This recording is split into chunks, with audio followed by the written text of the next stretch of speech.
살아계신 하나님의 말씀 사도행전 2장 41절부터 47절까지 말씀입니다. 사도행전 2장 41절에서 47절입니다. 그 말을 받은 사람들은 세례를 받음에 이날에 신도의 수가 3천이나 더하더라. 그들이 사도의 가르침을 받아 서로 교제하고 떡을 떼며 오로지 기도하기를 힘쓰니라. 사람마다 두려워하는데 사도들로 말미암아 기사와 표적이 많이 나타나니 믿는 사람이 다 함께 있어 모든 물건을 서로 통용하고 또 재산과 소유를 팔아 각 사람의 필요를 따라 나눠주며 날마다 마음을 같이하여 성전에 모이기를 힘쓰고 집에서 떡을 떼며 기쁨과 순전한 마음으로 음식을 먹고 하나님을 찬미하며 또 온 백성에게 칭송을 받으니 주께서 구원받는 사람을 날마다 더하게 하시니라. 아멘. 네, 이 말씀은 초대교회가 형성되면서 일어났던 중요한 모습들, 응답의 모습들을 살펴볼 수 있습니다. 이제 세례를 받고 3천이나 제자의 수가 신도의 수가 더했다 이런 말씀과 또 이 사람들이 3,000명이나 이 신도가 늘어났는데 이렇게 더해졌는데 이들이 다른 중심으로 움직이는 것이 아니고 사도의 가르침을 받았고 또 서로 교제했고 또 서로 떡을 뗐고 또 오로지 함께 기도했고 그래서 이렇게 공동체로서 함께 한 가지 목적이죠. 예수님의 부활 이후에 성령의 역사와 성령의 체험들을 했던 오순절 성령의 역사를 체험한 사람들이 이제 함께 모여서 말씀을 나누고 또 서로 교제하고 또 서로 기도하는 모습으로 계속 모이게 됐어요. 이것을 지금 우리가 초대교회라고 초대교회의 시작이라고 말을 하고 있습니다. 그렇다면 저와 여러분들이 지금 우리 세대에서도 동일한 초대교회와 동일한 응답과 동일한 역사와 동일한 모습들을 우리가 함께 가져야 된다는 것입니다. 이렇게 성령께서 함께 하시고 성령께서 역사하시는 모습을 통해서 일어났던 응답들이 많이 보여지고요. 그리고 또 서로 물건도 통용했다. 그 다음에 내 재산과 소유를 팔아서 필요한 사람에게 나눠줬다. 그 다음에 날마다 마음을 같이하고 성전에 모이고 또 떡을 떼고 또 기쁨과 순전한 마음으로 음식 나누고 그리고 하나님을 찬미하고 예배했다는 거죠. 또 온 백성에게 그렇게 했을 때 칭송을 받았다는 거예요. 불신자들도 이들의 모습을 보고 칭찬을 하고 불신자들에게도 아주 귀감이 되는 모습을 보였다라는 것이죠. 그래서 하나님이 주께서 구원받는 사람을 날마다 더하게 하시니라. 왜냐하면 불신자들이 봤을 때 교회가 너무 모습이 좋고 그들의 공동체가 너무 즐거워 보이고 또 그들의 공동체에 가면 뭔가 많은 도움도 받고 또 그들이 가지고 있는 좋은 점들을 배울 수 있고 하기 때문에 교회의 모습들을 보면서 교회 안으로 들어오는 교회 공동체 안으로 들어오는 그런 성도들이 점점 늘어났다. 이것은 아주 간단한 원리고 간단한 진리겠죠. 우리의 신앙의 성장에 대해서 이야기하고 있고요. 또 신앙생활에 있어서 근본적으로 굉장히 중요한 것들을 지금 다루고 있는 중에 가장 먼저는 하나님을 알고 하나님을 이해하는 것, 그리고 그 하나님을 알았으면 하나님에 대해서 성경을 통해서 말씀을 통해서 알았으면 그 하나님의 말씀을 살아가고 말씀대로 살아가고 말씀을 제가 표현으로 어떻게 몇 주 전에 말씀대로 살아내는 그 우리의 삶으로서 하나님의 말씀을 표현해내고 우리의 삶으로서 하나님의 말씀을 증거하는 이런 부분들을 말씀드렸는데 크게 이 두 가지에 대해서 그리고 이것들을 잘 하기 위해 이 하나님의 말씀대로 살아내는 세 가지에 대해서 지금 3주째 이야기하고 있어요. 뭐예요? 회심한 사람만 하나님의 말씀대로 살 수 있다.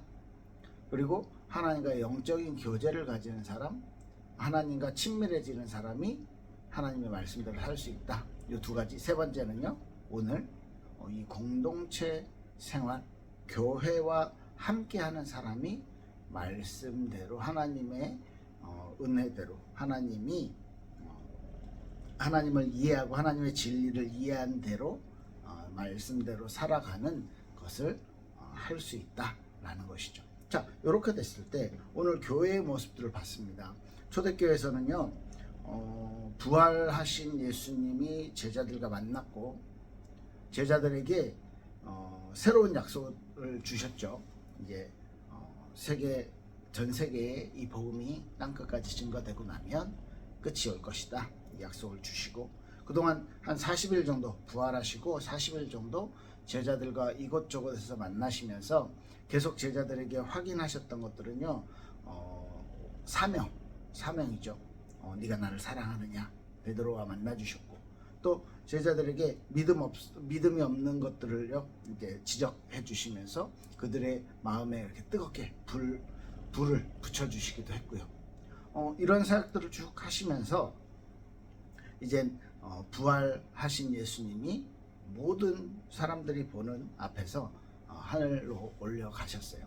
그 이후에 남아있는 사람들이 오로지 기도에 힘썼다, 이렇게 표현을 하고 있습니다. 사도행전 2장의 모습들을 보면요, 120명 정도 모여서 오로지 기도에 힘썼을 때 성령의 오순절 날 성령의 역사가 일어났고 성령의 임재가 일어났고, 그 성령의 임재를 받은 사람들이 이제 밖에 나가서 하나님에 대해서 간증하는 거예요. 하나님의 나라를요 간증하는 거죠. 내게 임했던 우리에게 임했던 은혜들을요 이렇게 알리고 간증하는 모습들을 볼 수 있고요. 자, 이것을 통해서 이제는 아까 본문에 읽었던 41절에 보니까 신도의 수가 3천이나 늘어났다, 3천이나 더 가까이 같이 하게 됐다. 왜냐면 사람들이 나가서 이 복음의 기쁨을 전달을 했더니 이게 무슨 말이냐, 정말로 우리도 너네처럼 성령을 받을 수 있냐 했을 때 함께 회개하고 예수님을 마음속에 예수님의 어떤 진리, 예수님이 하셨던 그 구원의 사역들을요 받아들이게 되는 거죠. 자, 그런 모습들을 통해서 이제는 교회로 모이게 되는 거예요. 그래서 공동체를 형성하는데 이 공동체의 가장 중심에는요 42절에 보니까 사도의 가르침을 받아, 그리고 어떻게 떡을 뗐어요. 교제를 했어요. 말씀 중심으로 만들어가는 교회, 그리고요 교제, 항상 떡을 떼고 함께 떡을 떼고 함께 삶을 나누는 그런 교제 중심으로, 그리고 은혜 받으니까 또 내가 사랑하는 우리 형제들, 내가 사랑하는 이 교인들이 어려움을 겪고 있네. 그래서 내가 가진 것 있는 것도 헌금을 해서 함께 나누고 필요에 따라 도와주고 하는 모습들이요 자연스럽게 일어나게 되는 것이죠. 자, 그리고 가장 중요하게요, 기쁨으로 정말로 하나님을 찬미했다 그랬죠. 예배 생활입니다. 기쁨과 순전한 마음으로 하나님께 예배하는 모습들을 통해서 삶의 모습도 올바르고 하나님을 사랑하는 마음과 하나님을 섬기고 하나님께 영광 돌리는 그 마음도 올바르고 한 이런 모습들을 보니까 불신자들도 함께 하게 되는 거죠. 교회가 성장하게 되는 거죠. 날마다 구원받는 사람들을 더하더라. 하나님께서 지금 초대교회에 하나님의 성령께서 임재하셨고 성령께서 역사하시는, 성령님의 움직임, 성령님의 일하심의 중심에 이 교회가 있었다는 것이죠.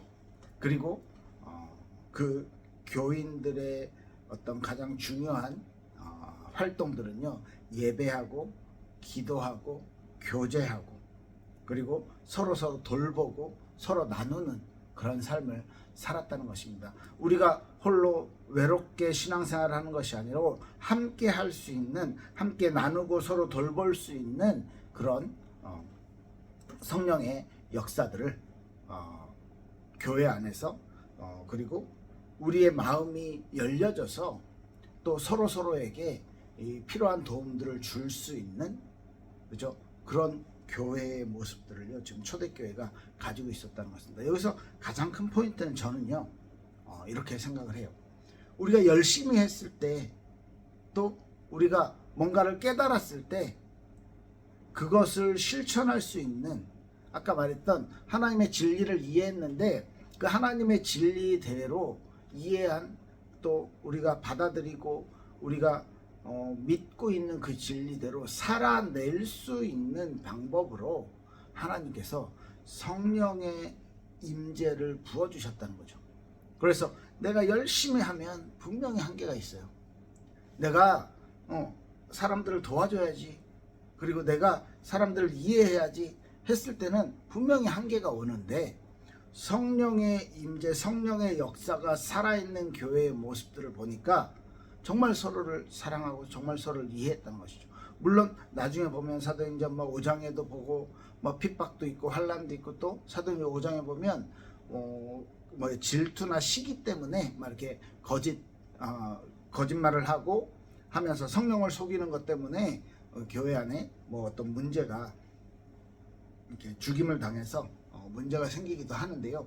그 모습들, 그 모든 과정들이 하나님의 성령의 역사를 맛보았던 사람들이 이 초대교회 안의 모습들을요, 예배와 말씀과 또 성령 안에서의 교제 이 중심으로 교회를 만들어 갔다는 것이에요. 그렇다면 우리도 지금 이 시대에도 21세기의 이 시대에도 분명히 우리가 가져야 될 방향과 우리가 누려야 될 이 신앙생활의 모습들은요, 그 안에 있다는 것이죠. 또 출애굽해서 광야 생활을 하는 이스라엘 백성들에게 또 보면 하나님께서 말씀을 주셨고 율법을 주셨고요, 십계명의 돌판을 주셨고, 거기에 따르는 아주 수많은 지켜야 할 규례들을 율법으로 주셨어요. 사실 그 율법이 없었다면 이스라엘 백성들은요, 광야 생활하면서 위생도 좋지 않았고, 또 환경도 좋지 않았고, 날씨도 온도도 좋지 않았고, 먹을 것도 없었고 했던 그 광야 생활에서 만나와 메추라기로, 그 다음에 필요하다면 물을 주셨고, 또 낮에는 구름 기둥으로 보호하시고 밤에는 불 기둥으로 보호하시고 이랬던 하나님의 성령의 역사와 성령의 인도와 그 보호가 없었다라면 아마 광야에서 그 수많은 이스라엘 백성들은요 죽었을 거예요. 그들이 생존할 수 있었던 방법이 그 율법 안에 있었다는 거죠. 하나님의 말씀에 순종하고 하나님의 말씀을 따르는 삶이죠. 그리고 성막 중심으로 예배하는 삶. 자, 그렇게 보면 광야 또한 교회였던 거죠. 광야에서 성막 중심으로, 교회 중심으로, 공동체로 형성했었다는 것이죠. 자, 그렇다면 우리가 지금 우리 시대에, 지금 시대에 따라가야 될 교회의 모습과 교회의 어떤 만들어가야 될 교회를 우리가 어떻게 그림을 그리고 살아가야 될까요? 하나님의 공동체, 하나님께서 우리에게 허락하신 그 교회라는 공동체를 우리가 분명히 알고 이해하고, 그 공동체 안에서 함께 성장을 해 나갈 수 있는 방법이 어디에 있을까요? 하나님의 성령의 역사가 우리 안에 있는 것이라고 생각을 합니다. 그리고 하나님의 진리를 이해하는 사람, 그 하나님의 진리를 이해한 사람들이요, 하나님의 말씀대로 하나님이 기뻐하시는 삶을 살아가려고 노력하고, 그들을 우리들의 삶 속에서 하나님의 말씀이 성취되고 이루어지는 것을요 우리가 바라보고 따라가는 그 모습이 있어야 된다는 것입니다. 그래서 우리들이 교회의 모습들 속에서, 우리들의 교회의 모습들 속에서 하나님이 우리에게 허락하신 공동체, 그 공동체의 신앙을 이렇게 잘 유지할 수 있는 이렇게 멋있는 교회, 또 그런 공동체를요 형성해서, 그래서 하나님의 진리대로, 하나님의 말씀대로 살아내는 그런 멋있는 신앙생활을요 나 혼자 외롭게 싸워가는 것이 아니라 함께 할 수 있는 공동체가 있다는 것. 그래서 어려움도 문제도 극복할 수 있어요. 물론 함께 불신앙할 수도 있습니다. 그 모습들 속에서, 이런저런 모습들 속에서 하나님의 성령의 역사를 보고 따라간다는 것이죠. 하나님의 성령의 역사가 우리 안에 있다면 우리와 함께 하는 공동체가요 함께 그 방향으로 마음을 모으고 또 힘을 모으고 또 기도를 모으고 말씀 중심으로 따라갈 때 하나님이 기뻐하시는 공동체를 형성할 수 있고 또 하나님의 진리를 따르는 그런 삶을 살아가고 살아낼 수 있게 된다는 것입니다. 예, 우리 오늘 신앙생활을 나 혼자 하는 것이 아닌 공동체와 함께 그 공동체는 성령의 역사의 중심으로 성령의 일하심이 함께하는 교회로 그런 공동체로 우리에게 허락하셨다는 것. 그래서 초대교회 모습을 살펴봤는데요. 정말로 우리 교회가 일본 복음교회가 초대교회 모습들을 가지고 초대교회에서 받았던 그런 은혜들을 우리가 성령의 충만한 역사들을 체험하고 또 말씀 중심으로 또 하나님께서 우리에게 주신 교제 중심으로 또 기쁨과 순전한 마음으로 하나님을 찬양하고 하나님께 영광 돌리고 또 하나님의 은혜를 사모하고 또 공동체 일원들과 교인들과 함께 나눌 수 있는 그런 멋있는 교회, 정말로 사랑이 넘치는 하나님의 은혜가 넘치는 교회를 형성해 나가길 예수 그리스도의 이름으로 축복합니다. 기도하겠습니다. 살아계신 하나님 감사를 드립니다. 오늘 우리에게 허락하신 이 예배의 시간이 하나님께 영광을 돌리고 하나님을 찬양하고 하나님을 사랑하는 귀중한 은혜의 모습들을 가질 수 있도록 축복하여 주시옵소서. 우리 함께 공동체로서 함께 하나님을 바라보며 하나님의 진리대로 살아가는 모습들을 가지고 서로 돕고 서로 정말로 하나님을 향한 말씀과 기도 중심, 정말로 예배 중심으로 나아가는 우리 일본 복음교회 될 수 있도록 축복하여 주시옵소서. 감사드리며 예수 그리스도 이름으로 기도했습니다. 아멘. 감사합니다.